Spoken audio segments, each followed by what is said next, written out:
एक बार की बात है, पहाड़ी के नीचे बसे एक छोटे से गांव में एक जवान लड़का रहता था। वो लड़डहका उस पूरे गांव में अपने आलस्य और कामचोरी के लिए प्रसिद्ध था।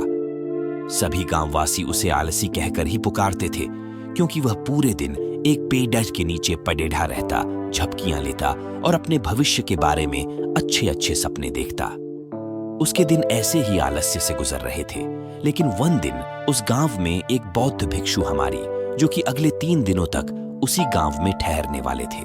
बौद्ध भिक्षु गांव में भिक्षा मांगते दिन भर लोगों को उपदेश देते और रात्रि में गांव के बाहर बने बौद्ध मठ में विश्राम करते हैं।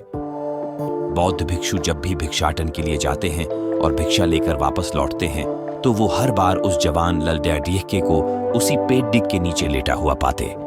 बौद्ध भिक्षु 2 दिनों तक ये सब देखते रहे और वो समझ गए कि यह लड़डहका का मानसिक आलस्य का गुलाम है। तीसरे दिन जब बौद्ध भिक्षु भिक्षा लेकर वापस लौट रहे थे, तो वह उस लड़डहके के पास गए, जो कि अभी भी उसी पेड़ के नीचे लेटा हुआ था। भिक्षु ने लड़डहके से कहा, बेटे, मेरे पास तुम्हारे लिए एक काम है। मैं चाहता हूं कि तुम उस पहाड़ी की चोटी तक जाओ और वहां से मेरे लिए एक पंख लेकर आओ। लड़डहके ने लेटे लेटे ही अपना सिर पहाड़ी की तरफ घुमाया और उसकी सबसे ऊंची चोटी तक अपनी नजर दौड़ाई। उसके बाद उसने बौद्ध भिक्षु की तरफ देखा और उपहास उद्गाते हुए कहा, यह संभव है, मैं उस पहाड़ी के शिखर तक नहीं जा सकता, मैं बहुत आलसी हूं। बौद्ध भिक्षु ने मुस्कुराते हुए कहा, अरे, लेकिन मुझे जिन्स पंख की तलाश है, वह इस पहाड़ी के शिखर पर भी नहीं मिलेगा। वो तो इस पहाड़ी की दूसरी तरफ एक गुफा के अंदर मिलेगा, जिसके लिए इस पहाड़ी के शिखर तक चढ़कर दूसरी तरफ नीचे उतरना होगा। लेकिन वह कोई साधारण पंख नहीं है। ऐसा पंख तुमने आज तक नहीं देखा होगा। वह एक बहुत ही दुर्लभ लेकिन सुंदर पंख है, जो अपनी रोशनी बिखेरता है। भिक्षु के इन बातों से उस लड़के के अंदर उत्सुकता जागी। उसने आज से पहले ऐसे किसी पंख के बारे में कभी नहीं सुना था, और ऐसे रोमांचक सफर के बारे में सोचकर वो अंदर से उत्साहित हो उठा। इसीलिए उसने भिक्षु की चुनौती को स्वीकार करने का निश्चय किया और वो पहाड़ी की तरफ चल पड़ा। लेकिन चढ़ाई बहुत लंबी और कठिन थी। जल्द ही लड़के का शरीर थकने लगा, सांस फूलने लगी और शरीर से काफी पसीना बहने लगा। लेकिन फिर भी उसने चलना जारी रखा। वो जैसे जैसे ऊपर और ऊपर चढ़ता गया, उसे प्रसन्नता और उत्साह की अनुभूति होने लगी, जिसे उसने आज से पहले कभी महसूस नहीं किया था। अंततः जब वह कड़ी मेहनत और लंबे प्रयास के बाद पहाड़ी के शिखर पर पहुंचा, तो वह पूरी तरह से थक चुका था, लेकिन वह बहुत खुश था। उसे अंदर से आत्मसंतुष्टि का एहसास हो रहा था। उसके चेहरे पर योद्धाओं जैसी मुस्कान थी, जैसे उसने कोई युद्ध जीत लिया हो। उसने पहाड़ी के शिखर से नीचे देखा। उसके सामने एक बहुत ही मनमोहक दृश्य था। उसने अपने अंदर एक उपलब्धि की भावना महसूस की, जो उसने आज से पहले कभी नहीं की थी। लेकिन असली चुनौती आगे थी। लड़के को पहाड़ के दूसरी ओर उतरना था और उस गुफा को ढूंढना था, जहां पंख के मिलने की बात कही गई थी। नीचे उतरना और भी ज्यादा मुश्किल व खतरनाक था, क्योंकि ढलान ज्यादा खड़ी थी और चढ़ाई के समय लड़का कई बार लड़खड़ाया और गिरा भी था, तो वह डर भी उसके अंदर था। लेकिन भिक्षु को पंख लाकर देने के वादे की वजह से वह लगातार आगे बढ़ता रहा।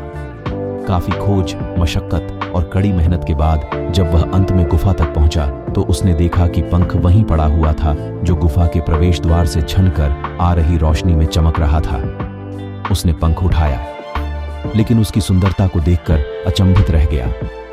वह काफी देर तक पंखों को ही घूरता रहा, लेकिन फिर अचानक उसे याद आया कि अभी तो उसे वापस भी जाना है। उसने खुद की तरफ देखा। वह पूरी तरह से थक चुका था। वह चिंतित हो गया कि वह पहाड़ पर कैसे चढ़ेगा और भिक्षु तक पंख कैसे पहुंचाएगा। एक पल के लिए उसने हार मानने के बारे में सोचा, लेकिन फिर उसे वह उपलब्धि और गर्व की भावना याद आ गई, जो उसने पहाड़ी के शिखर पर पहुंचने पर महसूस की थी। उसे एहसास हुआ कि उसके अंदर इस सफर को दोबारा पूरा करने की ताकत और दृढ़ संकल्प है। वह दोबारा पहाड़ी पर चढ़ने लगा। उसकी मांसपेशियों में दर्द हो रहा था, पैर कांप रहे थे, फेफड़े फटे जा रही थी। वह कई बार लड़खड़ाकर गिर भी पड़ा, लेकिन उसने हार नहीं मानी। वह खुद को आगे बढ़ाने के लिए लगातार प्रेरित करता जा रहा था। अथक प्रयास और घंटों की कड़ी मेहनत के बाद अंततः जब वह बौद्ध भिक्षु के पास पहुंचा और उनके हाथों में वह पंख रखा, तो उसकी खुशी का ठिकाना न रहा। उसे महसूस हुआ कि आज उसने अपने आलस पर काबू पा लिया है और कुछ महत्वपूर्ण करके दिखाया है। उसके चेहरे पर इतनी खुशी और संतुष्टि का भाव देखकर बौद्ध भिक्षु मुस्कुराए और बोले, बहुत बढ़िया मेरे बच्चे, आज तुमने जीवन का एक बहुत ही महत्वपूर्ण सबक सीखा है कि आलस्य कोई ऐसी चीज नहीं है जिसे स्वीकार कर लिया जाए या सहन किया जाए। आलस्य एक चुनौती है जिसे दूर करना होगा। ये एक बाधा है जिसे पार करना होगा और आलस को खत्म करने के लिए तुम्हें अपना पहला कदम उठाना ही पड़ेगा, अपने लक्ष्य की ओर चलना ही पड़ेगा और तब तक चलते रहना पड़ेगा जब तक तू अपनी मंजिल को हासिल नहीं कर लेते। लड़के ने भिक्षु के शब्दों की गहराई और उसके महत्व को समझते हुए हमें अपना सिर हिला दिया।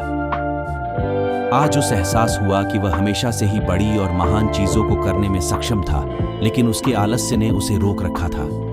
अब वह जानता था कि उसके पास अपने रास्ते में आने वाली किसी भी बाधा को दूर करने की ताकत और दृढ़ संकल्प है। इसके बाद भिक्षुओं ने उस लड़के को आशीर्वाद दिया और उस गांव से चले गए।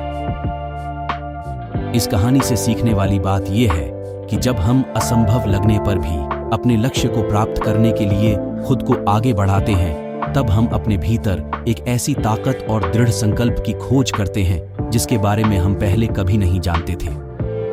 आलस्य पर काबू पाने के लिए हमें खुद को चुनौती देनी चाहिए और बड़े वो महत्वाकांक्षी लक्ष्य बनानी चाहिए। फिर चाहे वह लक्ष्य कितने ही मुश्किल क्यों ना हो, हमें लगातार खुद को अपनी शारीरिक और मानसिक सीमाओं से परे ढकेलते रहना चाहिए और असफलताओं व बाधाओं का सामना करने पर भी अंदर से मजबूत बने रहना चाहिए। हमें अपने लिए एक नियम बनाकर और उस पर टिके रहकर अपने दैनिक आदतों और दिनचर्या में अनुशासन और निरंतरता भी विकसित करनी चाहिए। हम कुछ ऐसी अच्छी आदतें बना सकते हैं जो हमें मन न लगने पर भी ध्यान केंद्रित करने और क्रियाशील बने रहने में मदद करती है। एक और महत्वपूर्ण बात, आलस पर काबू पाने का मतलब विकास की मानसिकता विकसित करना है। इसका मतलब चुनौतियों और असफलताओं को विकास और सीखने के अवसरों के रूप में देखना, न कि हार मानने के कारणों के रूप में। विकास की मानसिकता को अपनाकर हम असफलता के बारे में अपनी सोच को नया रूप दे सकते हैं और इसका अपने सुधार और सीखने के लिए उपयोग कर सकते हैं। और अंत में हमें अपने आलस्य पर काबू पाने के लिए अपने आराम को छोड़कर जीवन की चुनौतियों और अवसरों को स्वीकार करना ही पड़ेगा। वीडियो में बने रहने के लिए आपका बहुत बहुत आभार।